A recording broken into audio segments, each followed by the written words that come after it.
Bon, tu cherches à créer un look subtil et cinématographique, mais tu n'as pas envie de passer des heures dans une formation d'étalonnage. Pour obtenir des images qui ont du caractère, tu le sais, tu dois te plonger dans l'étalonnage des couleurs. Pour moi, c'est un passage obligatoire. Dans cette vidéo, je vais te montrer ma méthode pour réaliser un étalonnage de qualité dans DaVinci Resolve. On va regarder ensemble comment bien organiser ses nœuds, comment exposer correctement son image et réaliser un look simplement et rapidement. Si tu démarres dans la vidéo ou si tu es juste curieux de savoir comment j'étalonne mes couleurs, cette vidéo est faite pour toi. Allez, c'est parti.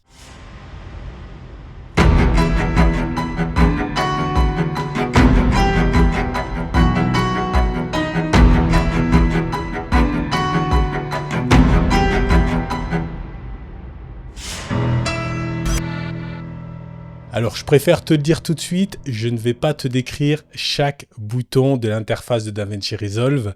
Ce n'est pas l'objectif de cette vidéo. Je vais t'offrir les grands principes. Je vais te montrer un chemin possible que tu pourras refaire dans DaVinci Resolve. Alors, je vais aller à l'essentiel. Alors, évidemment, il y a plein d'autres manières d'arriver au même résultat.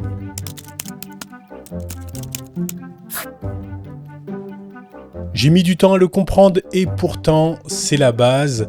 Pour faire un bon étalonnage, il faut des images bien exposées. Ta caméra enregistre des informations, des données et si les informations, les couleurs ne sont pas de bonne qualité, tu ne pourras pas les manipuler correctement dans DaVinci Resolve. Autre point très important que tu dois bien avoir en tête, pour avoir des couleurs de qualité, tu dois utiliser une lumière de qualité. Par exemple, tu dois faire très attention à l'indice de restitution des couleurs de ton éclairage.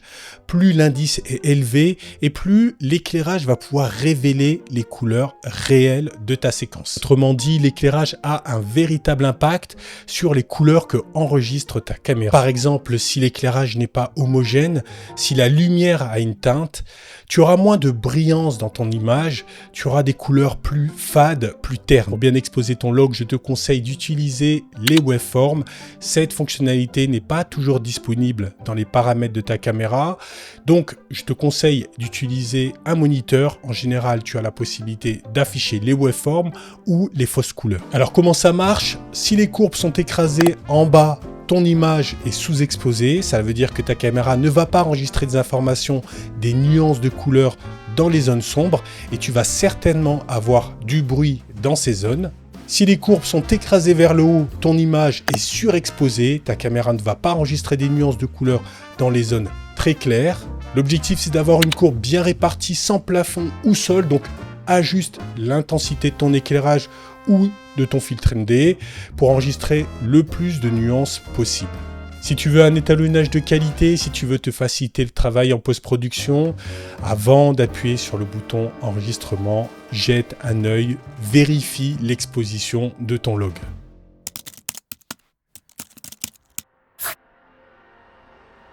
Dans DaVinci Resolve, tu importes ton fichier en log, tu le glisses dans la timeline et puis on va aller directement dans l'onglet étalonnage. Alors je trouve l'onglet étalonnage très bien organisé, très clair, les outils sont visibles, ils sont à leur place.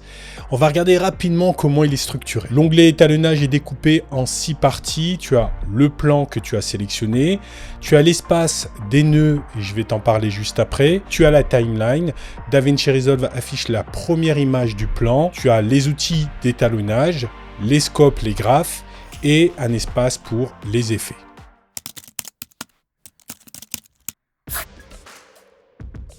Les nœuds ont été pour moi une véritable révélation pour l'étalonnage des couleurs.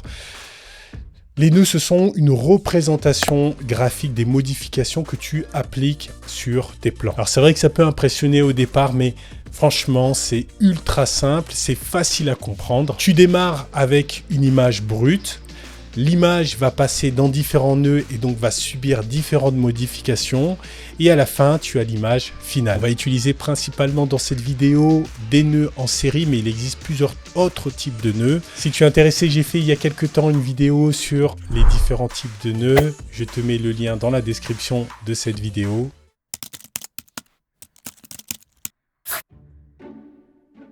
Bon, c'est une image, c'est peut-être pas juste, mais c'est comme ça que je me représente la chose. Quand tu étalonnes, tu réactives les couleurs que tu as enregistrées dans ta caméra. Au départ, tu as une image qui est plutôt brute, elle est compressée ou non. Elle contient plusieurs informations, l'exposition, la teinte, la saturation, la température. Donc il faut voir ce fichier comme un ensemble d'informations et au départ tout est désactivé, tout est plat, tout est délavé. Et pour moi l'étalonnage c'est réactiver les informations, redonner de la valeur aux couleurs avec les outils de DaVinci Resolve. L'étalonnage, c'est 3 grandes étapes. La correction des couleurs, donc tu vas modifier la température, la teinte, le contraste et la luminosité. La création d'un look et l'ajout d'effets, par exemple le grain, la réduction de bruit, le vignettage, l'halation, etc.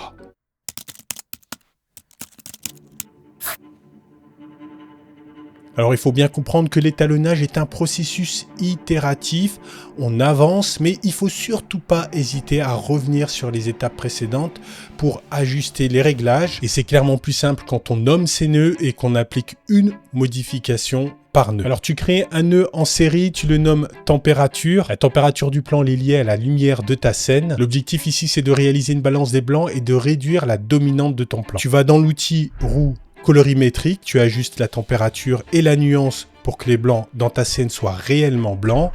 Tu peux aussi utiliser la pipette, mais je trouve que ce n'est pas très efficace. Tu peux aussi aller dans l'outil caméra RAW si tu as filmé en RAW et ajuster la température et la caler sur la température de la lumière de ta scène. Ensuite, tu ajustes le contraste et la luminosité de ton plan. Tu crées un autre nœud en série, tu le nommes contraste ou luminosité. L'objectif ici, c'est d'avoir un maximum d'informations dans les zones sombres et dans les zones lumineuses. On ajuste le contraste et la luminosité en utilisant l'outil courbe. Tu crées 2 points, un point dans la zone sombre et un autre dans les moyens. Tu ajustes la courbe au plus proche des courbes du plan. Tu ajustes les hautes lumières et les basses lumières. Tu gardes un œil sur l'oscilloscope. L'objectif ici, c'est d'avoir des courbes bien réparties sur la plage. Plus les courbes couvrent l'ensemble de l'espace, plus tu auras une image contrastée. Il faut surtout éviter des zones écrasées en haut et en bas. Terminer l'étape de correction des couleurs, tu appliques une lutte de conversion Rec 709. Tu crées encore un nœud en série, tu le nommes Rec 709. Tu vas chercher la lutte Rec 709 de ta caméra. Alors ce sont des luttes qui sont gratuites et qui sont toutes disponibles dans DaVinci Resolve ou sur le site de la marque. L'objectif est d'activer les couleurs de l'espace colorimétrique Rec 709. Une fois que tu as appliqué ta lutte de conversion Rec 709, je te conseille de revenir sur les étapes précédentes, donc la température, le contraste et la luminosité.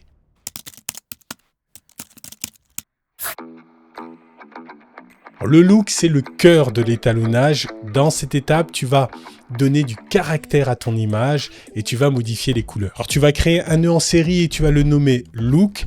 Pour faire simple, on va appliquer une lutte, donc ma lutte, New Edge 2. C'est une lutte qui se combine avec le Rec 709 pour donner du caractère à l'image. Alors, j'ajoute très souvent un nœud après la lutte pour corriger un peu le look. Je modifie en général la densité et la saturation pour obtenir un look un peu plus subtil.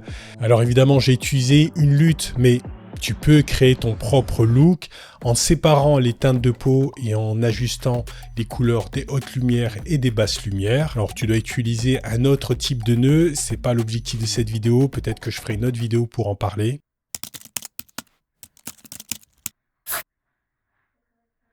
Je termine en général mon étalonnage en ajoutant des effets. Comme je filme en RAW, j'ai généralement du bruit et donc j'applique une réduction de bruit. Je crée un nœud en série, j'applique la réduction de bruit, j'utilise une réduction de bruit spatiale ultra linéaire et je pousse le seuil Luna et Chroma à 90. Je crée un autre nœud en série et j'ajoute du grain. J'utilise le grain prédéfini, le 35 mm 400T en surimpression avec une opacité de 0,502. Je peux aussi ajouter de l'halation, du vignettage, de la diffusion ou d'autres effets.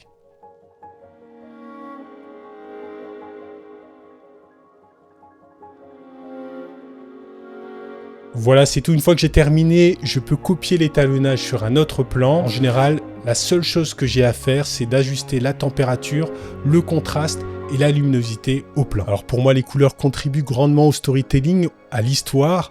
Donc je te conseille de modifier les looks en fonction de l'ambiance de tes séquences. Comme tu peux le voir, je suis très attaché à la simplicité quand j'étalonne mes couleurs.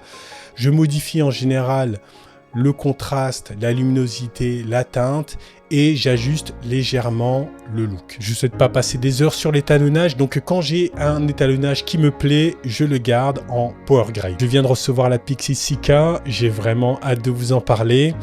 Et la première chose que j'ai fait, c'est que j'ai filmé pas mal de séquences avec et j'ai passé des heures à étalonner le bureau de la Pixie-Sika.